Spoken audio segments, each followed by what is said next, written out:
Formando un carácter cristiano en mi vida. Bueno, el propósito de esta enseñanza es que logremos formar ese carácter de Cristo en nosotros, para cada día ser mejores. Y de esta manera no solamente obtener la salvación, sino que podamos embellecer la obra de Cristo, porque de eso se trata. Dice la Biblia en la carta a los Efesios, el capítulo 4, del verso 11 en adelante, y él mismo constituyó a unos apóstoles, a otros profetas, a otros evangelistas, a otros pastores y maestros, a fin de perfeccionar a los santos para la obra del ministerio, para la edificación del cuerpo de Cristo, hasta que todos lleguemos a la unidad de la fe y del conocimiento del Hijo de Dios, a un varón perfecto, a la medida de la estatura de la plenitud de Cristo, para que ya no seamos niños fluctuantes, llevados por doquiera de todo viento de doctrina, que por estratagema de hombres, para engañar, emplean con astucia las artimañas del error, sino que siguiendo la verdad en amor, crezcamos en todo en aquel que es la cabeza, esto es Cristo. Bueno,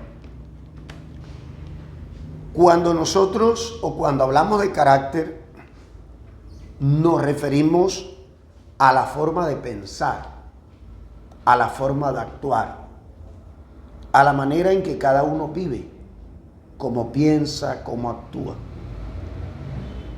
Sabemos que somos de Dios, eso pues no tiene discusión, y que estamos en el mundo.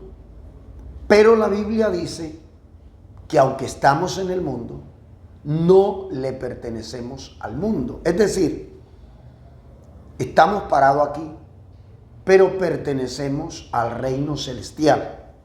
Siendo así, perteneciendo nosotros a este reino, entonces debemos tener esa cultura en nosotros, ese carácter en nosotros.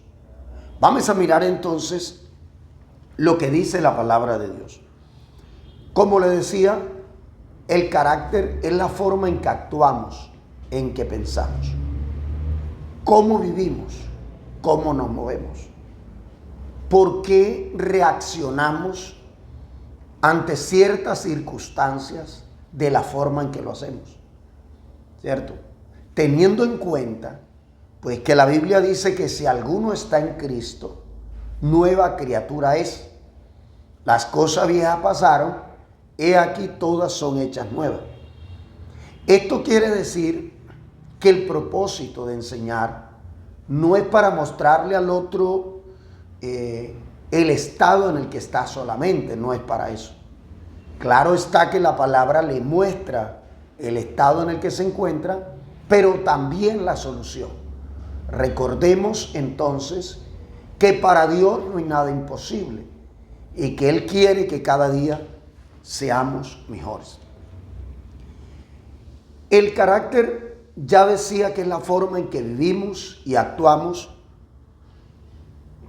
y hacemos las cosas. Pero para que haya un carácter necesitamos aprender. ¿Por qué? Porque nosotros no nacemos con un carácter.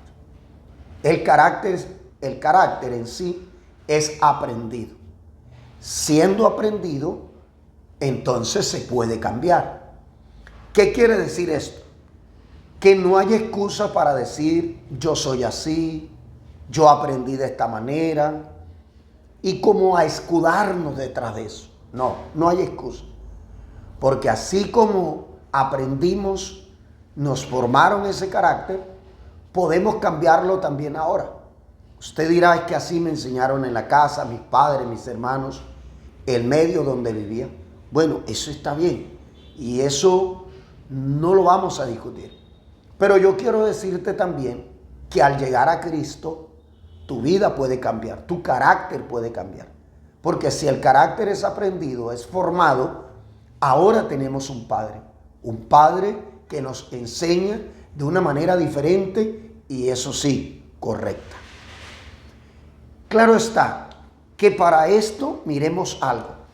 Hay algo que se llama en nosotros el temperamento. Eso es genético, ¿cierto? Lo heredamos de nuestros padres y eso no lo podemos cambiar. Es la forma en que nos movemos, actuamos. Algunos somos lentos, otros somos rápidos, algunos nos movemos cuando estamos hablando, otros no. Bueno, ese es el temperamento. Pero eso no quiere decir que de la forma en que estás actuando es por culpa de tu temperamento. No.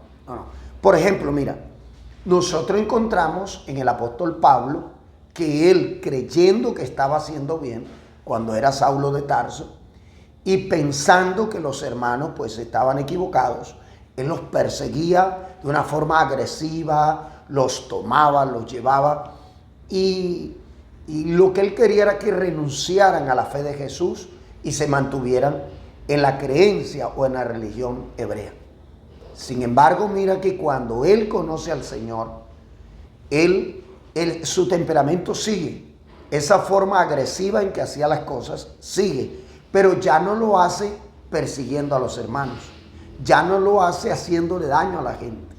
Ahora su temperamento sigue, pero ahora está enfocado en predicar el evangelio, incluso sufrir por aquel mensaje, por aquella doctrina que él antes perseguía. ¿Te das cuenta?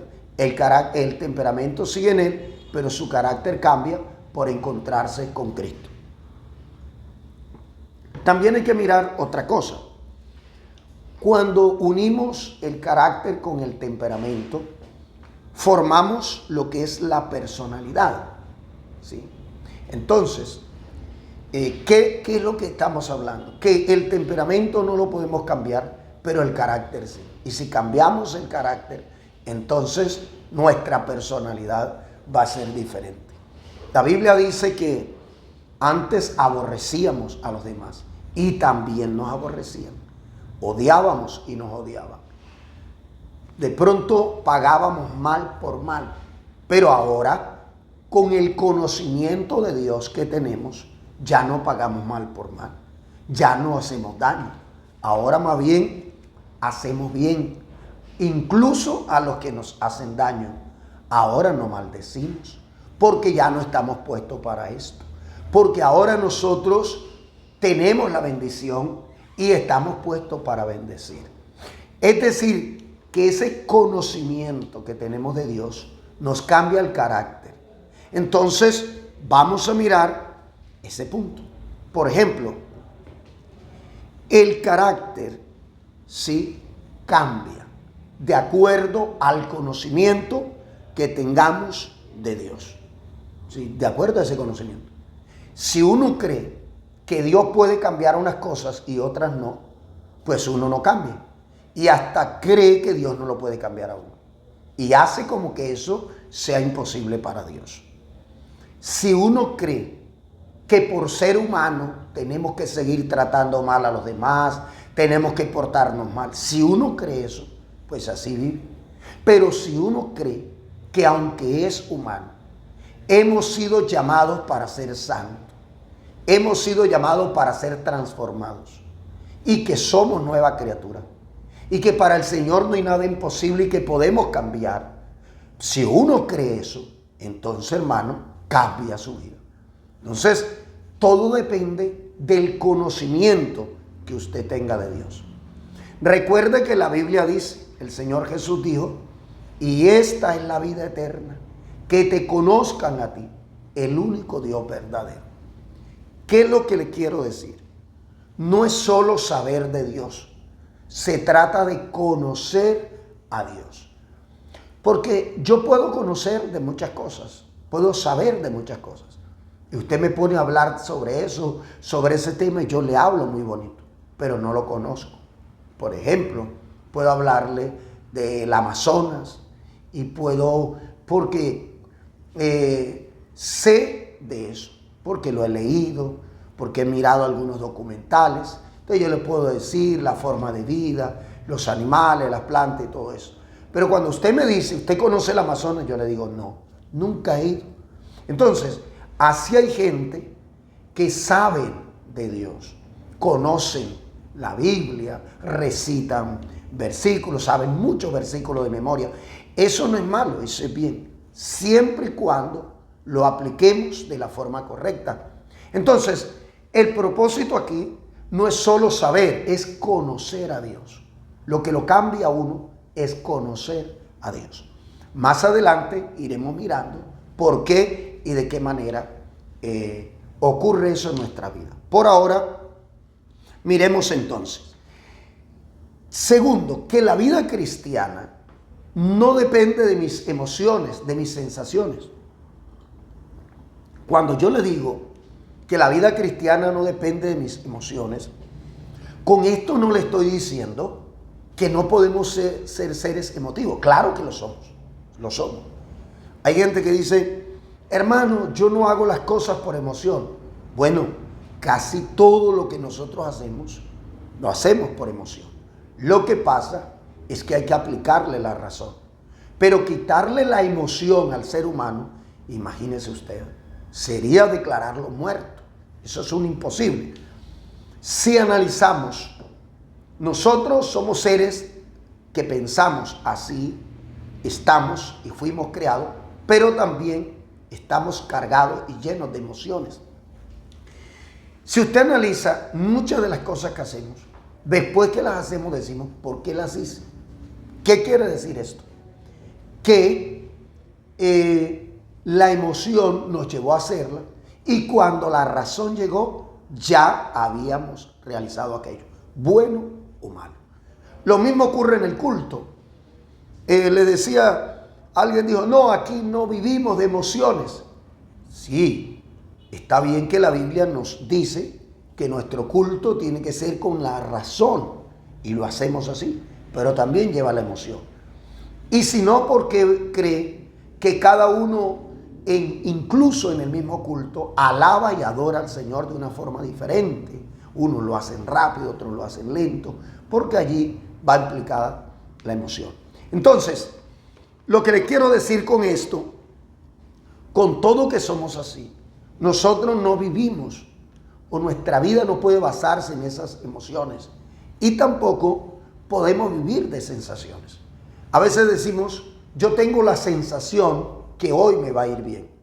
Bueno, qué bien que tengas esa aptitud, que te levantes con esa disposición, que tengas esa sensación.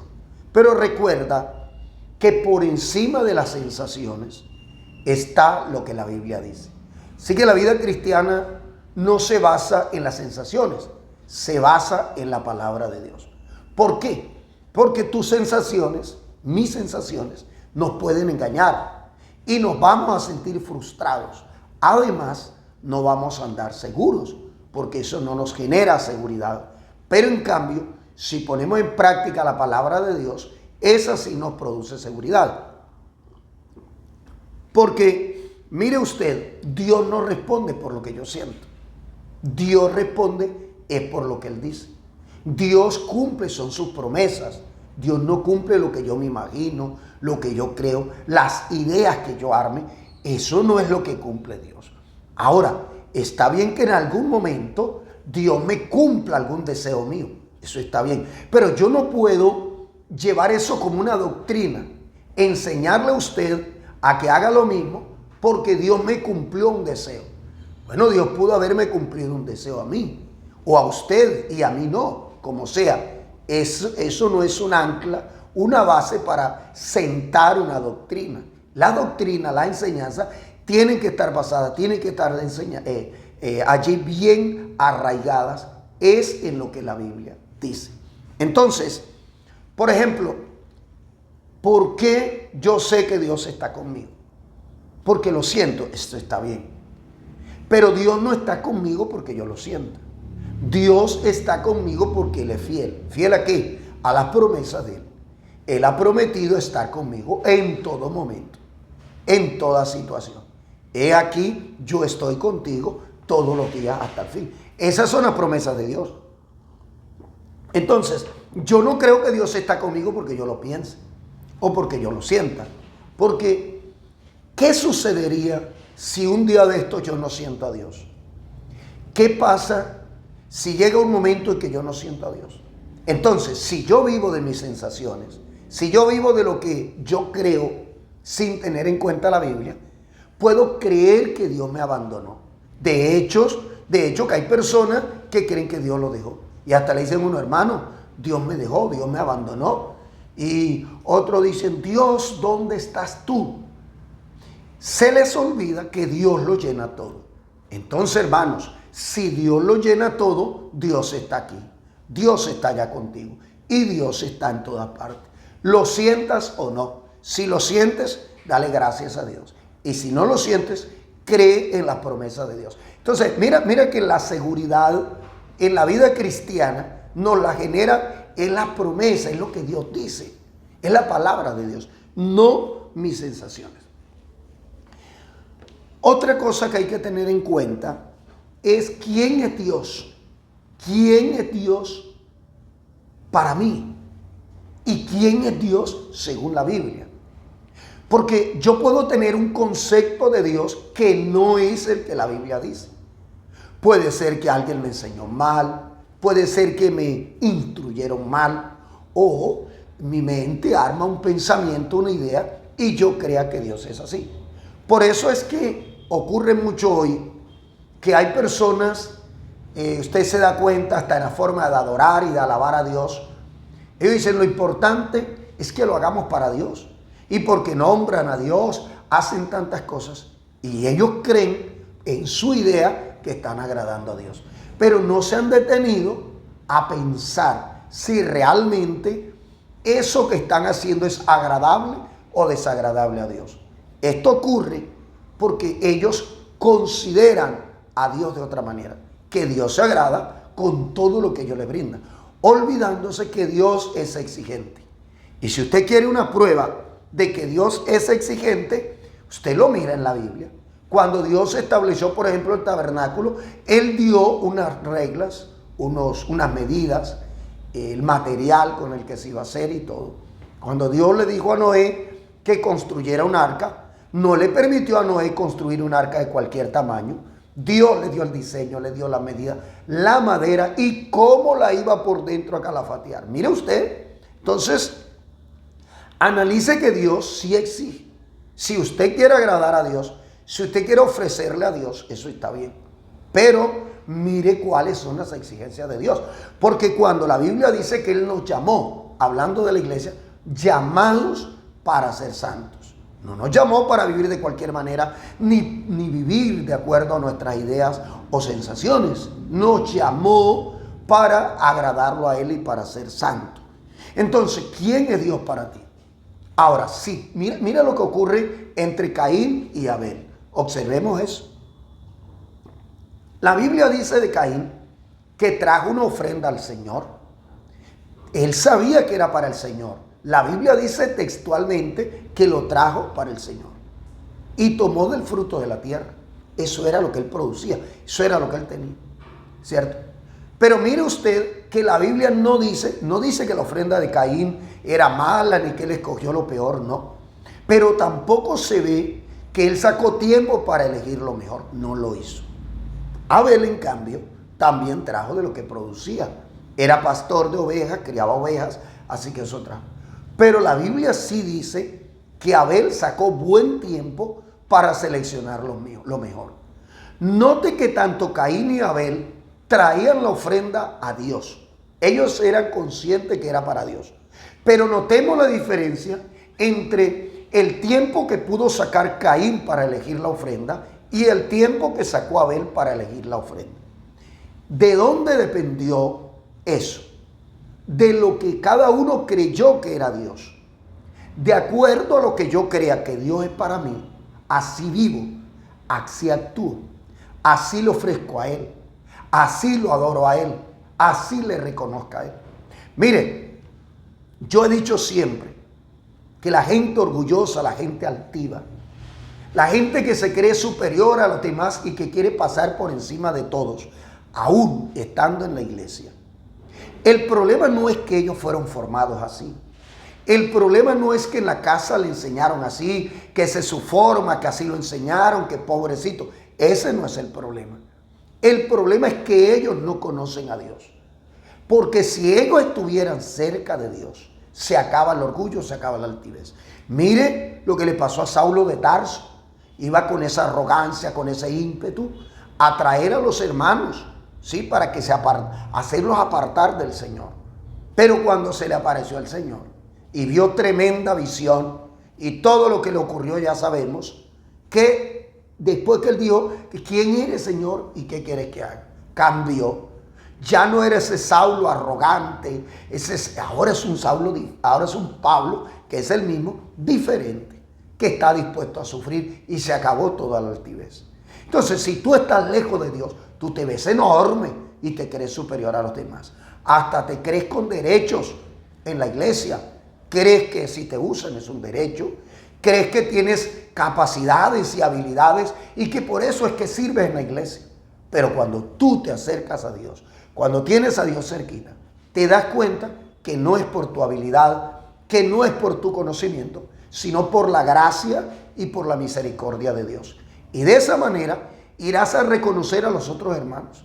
Pero eso es el resultado de estar cerca de Dios. Entonces, de la forma en que yo conciba quién es Dios para mí, así voy a vivir, así voy a actuar. Si tú crees que Dios es, sí, lo consideras grande, pero no lo reconoces, como dijo el Señor, este pueblo de labios me honra, pero su corazón está lejos de mí. ¿Por qué me llamáis Señor, Señor, y no hacéis lo que yo mando? No solamente pronunciar la palabra Señor, es mirar la relación que existe entre Señor. Si Él es Señor, ¿yo qué soy? ¿Tú qué eres? Si Él es Señor, yo soy esclavo, yo soy el siervo. De verdad, si lo reconocemos así, entonces comprenderemos que si somos los siervos, si somos los esclavos, entonces ya no vamos a vivir de cualquier manera, porque el esclavo no hace lo que quiere, no va donde quiere, no habla lo que quiere, no visita al que quiere, no se acuesta a la hora que quiere, no se levanta a la hora que quiere, no viste como quiere, no come como quiere, no bebe como quiere, sino como su Señor le establece. ¿Te das cuenta? Cuando una persona no tiene claro eso, hasta se molesta con la forma de vestir. No, yo sí recibo el evangelio, pero yo no estoy de acuerdo con esa forma de vestir.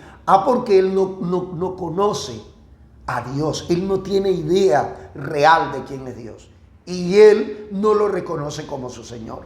¿Por qué? Porque el Señor sí tiene derecho a meterse en la forma en que Él quiere que su siervo o su esclavo viva y vista. Entonces, si tú comprendieras eso, no tendrías problema. Por eso yo siempre he dicho que al verdadero creyente, aquel que conoce a Dios, no hay necesidad de ponerle talanquera, de ponerle un cerco para que no se pase hasta aquí, de ponerle límites, linderos. No hay necesidad de eso. Si analizamos bien, las ovejas no se les pone esas cosas. Mis ovejas oyen mi voz y me siguen. Solo con la voz de Dios es suficiente para que las ovejas no se pasen a otro potrero, para que las ovejas no sigan a otro señor. Para esto, entonces, nos corresponde tener un oído afinado. Bueno, la solución está. Dile al Señor que te afine el oído. Cava mis oídos para que pueda oír bien, ¿cierto? Para que podamos comprender y diferenciar entre la palabra de nuestro pastor y la palabra de los extraños o del que no es nuestro pastor. Entonces, para concluir este tema, este punto, dependiendo de quién es Dios para ti, así tú actúas, así vives para Él. Si tú crees que realmente es tu Señor, tú no tienes problema entonces en someterte a Él. Vives para Él. Y sabes entonces que la vida que dice que es tuya, ya no es tuya, de verdad no es tuya. Por eso es que a veces la persona dice, yo con mi vida hago lo que quiera. Claro, uno con lo de uno hace lo que quiera. El problema es que la vida no es nuestra. La vida es de Dios. Y como es de Dios, no podemos hacer lo que queremos, sino lo que Él nos diga, lo que Él nos enseñe. Gracias a Dios, porque Él nos regala estos años de vida. Los que sea, Él nos los regala. Y es la oportunidad que nos da también para elegir dónde vamos a pasar la eternidad. Porque no nacemos ya con un lugar o un sitio predeterminado. No que nacimos para perdernos, para salvarnos, no. Estos años de vida que Dios nos regala es la oportunidad para elegir dónde vamos a pasar la eternidad, con el Señor o sin Él. Entonces, hermano, mira eso, reconoce, preocúpate, piensa en Dios. Mira que la Biblia dice, bienaventurado el varón que no anduvo en consejo de malo, ni estuvo en camino de pecadores, ni en silla de escarnecedores asentado, sino que en la ley del Señor está su delicia, y en su ley medita de día y de noche. ¿Tú quieres conocer a Dios de verdad? Medita en Dios. No medites en lo que la gente dice. No medites solo en el pensamiento filosófico, en la forma de creer fulano.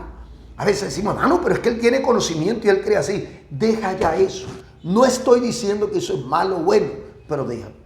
Si tú quieres conocer a Dios, si tú quieres de verdad saber quién es Dios y mirarlo de otra manera, hazlo como hizo el salmista. El salmista no se puso a mirar los errores del papá, de cómo lo había abandonado, no se puso a mirar los errores de la mamá, de los hermanos, de la situación, del peligro que corría en el desierto, de las ovejas, de los lobos. No, él sacó su noche y se puso a mirar para arriba, para el cielo. Y contemplando el cielo, dijo, cuando veo los cielos, obra de tus dedos, la luna y las estrellas que tú formaste, entonces digo, ¿qué es el hombre?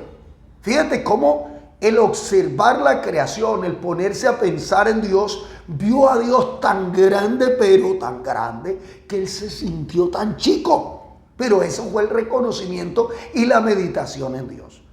Pero si tú te pones a mirar cómo actuó aquel, la arrogancia del otro, mira que aquel hizo esto y le fue bien o le fue mal. Si tú te pones a mirar eso, vas a terminar como lo dijo el salmista del Salmo 73. Se puso a mirar a otros, lo que hacían los demás, cómo vivían, y terminó creyendo que no valía la pena ser o guardarse para Dios. Eso le sucedió por estar mirando a los demás. Así que tú verás qué vas a mirar. ¿Vas a mirar a los demás o vas a mirar al Señor? ¿Vas a ponerte a perder tu tiempo en otras cosas o de verdad, si tú tienes al Dios de la Biblia, ¿sabes dónde lo encuentras? En la Biblia. Al Dios de la Biblia no lo puedes encontrar en otra parte. Y el Dios de la Biblia es el Salvador. Es el que creó los cielos y la tierra. Es el que nos creó y nos formó. Si tú quieres saber de él, ve a la Biblia. No te pongas a mirar en otro lugar. Somos seres integrales, ¿cierto? Y como seres integrales, hacemos muchas cosas. Yo también las hago. Visito, paseo, salgo con mi familia. Pero cuando quiero saber de Dios, yo tengo que ir a la Biblia. Así que depende del conocimiento que tú tengas de la Biblia. Así podrás acercarte a Dios. Reflexiona en esto. Por eso cuando le dijeron al Señor a aquellos hombres que no creían en la resurrección, acerca de una mujer que se había casado varias veces, que cuál de ellos sería el esposo en el cielo, Él dijo, ustedes están errados y equivocados porque desconocen la Escritura. Y al desconocer la Escritura, desconocen el poder de Dios. Así que acudamos a la palabra de Dios y nos vamos formando un carácter cristiano. Dios les bendiga.